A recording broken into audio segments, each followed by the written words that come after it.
Just seeing them brings me back. Banjo Kazooie was one of the first games I owned, along with Mario Kart 64 and Super Mario 64. And this is probably my favorite of the three.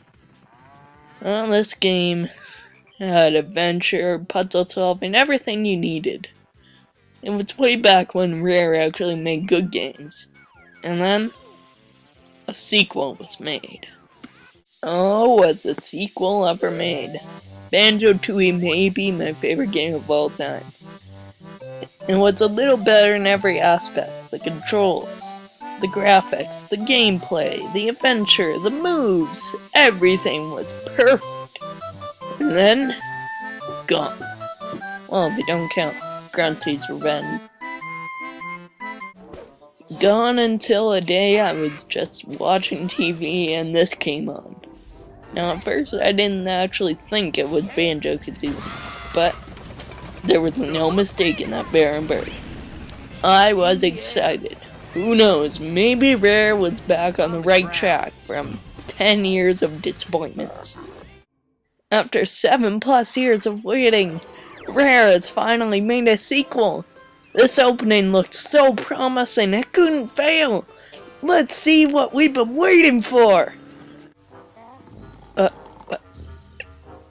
This? This is what we've been waiting for? See a fat version of Banjo? But why would someone do that to me?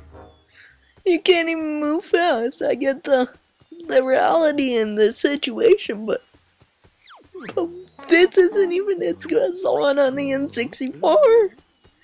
I just don't understand. So, yeah, the opening gameplay isn't too promising, but it seems things are picking up exactly 7.5 years after the events of Banjo Kazooie, in which Grunty got beheaded. As you can see the head, and Fat Banjo and Fat Kazooie are arguing with it. Oh, epic showdown! Wait, I didn't hit pause. Who is that? And why is he in my game? Why would they go and do that? Why would they put that in? There are some things you just don't put into these types of games. This is one of them. You can't break the third wall. All fun and giggles aside though, let's get on to the actual review. First of all, I hate the car. I mean, I wish they could have made it optional. Would have been much better to just walk around or have Kazooie carry you around like they did in the good old days. Oh well though, I guess it could be a worse scenario. The story is fairly compelling. You're battling Grunty again. How original. But you gotta collect all the jiggies to open markets. Now, the thing that annoys me about this is the jiggies don't build a puzzle. They just get put into a place. This is so different from the other Banjos that it's hard to even call it a sequel.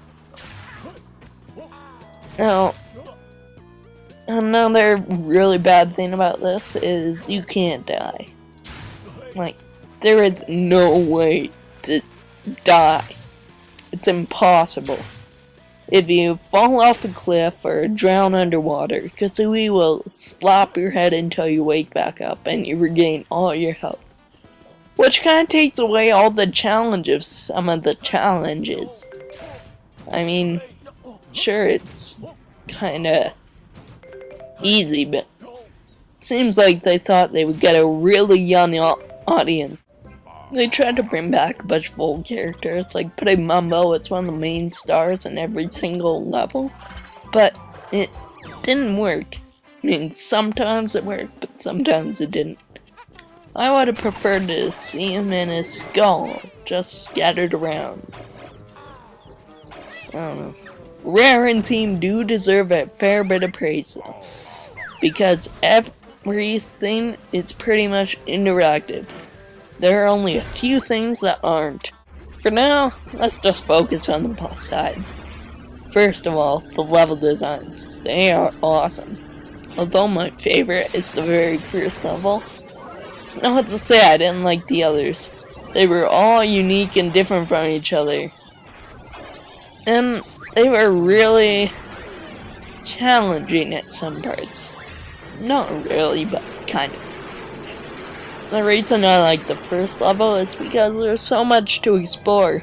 There are little gears on the side that you could try and go up.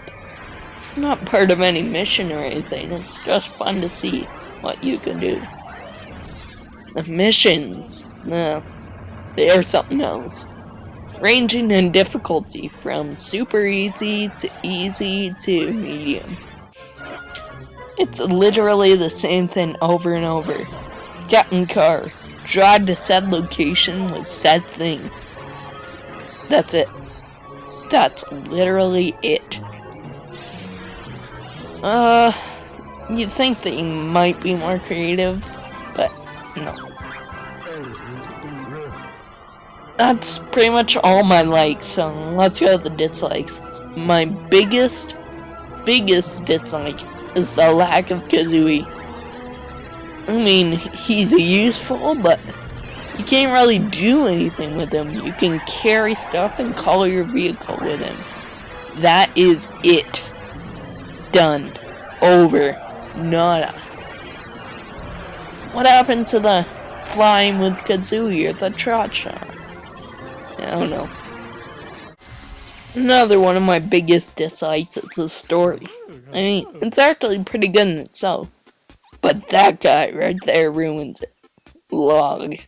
Lord of all gaming.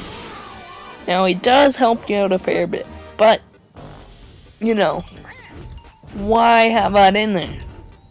What is the purpose? You could have a perfectly good Banjo Kazooie game without that. He just breaks the third wall like I said earlier.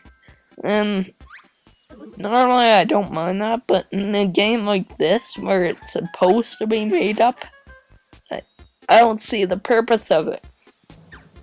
Seems rather foolish, actually. Oh, another good thing I forgot to mention, the graphics are awesome. They are amazing. Spectacular, if you will. Now, that doesn't make up for any of my dislikes, but it's still pretty decent. You can actually tell what most of the characters are supposed to look like. Not that you couldn't in Banjo Kazooie, but Kazooie was kind of a different story. They should have called this Naughty and Bolt. So, now that we've covered everything, let's have a final rundown. Banjo Kazooie nuts and bolts. There is a lack of freedom of mobility, we'll call it. You're always in a car. Well, that's not true, but when you're walking around, you can't really do much. Kazooie is kind of left out of this game. The graphics are really good, the gameplay is really good. The storyline's a little shaky. The missions are incredibly easy, there's no way to die. The music is nothing special, that's why I didn't talk about it. So, all in all, what does this game get, you ask? Well, I would give it a solid 78 out of 120. Thanks for watching, and join me next time. See ya. The Game Freak here with an important announcement. I have just launched a website called fishwalls.com. I'll explain on the website why I called it that. But I'll leave a link in the description if you can check that out to see what I'm up to. That'll be awesome. Also, there's a like button down there and a subscribe button up there. Just saying. Just putting that out there.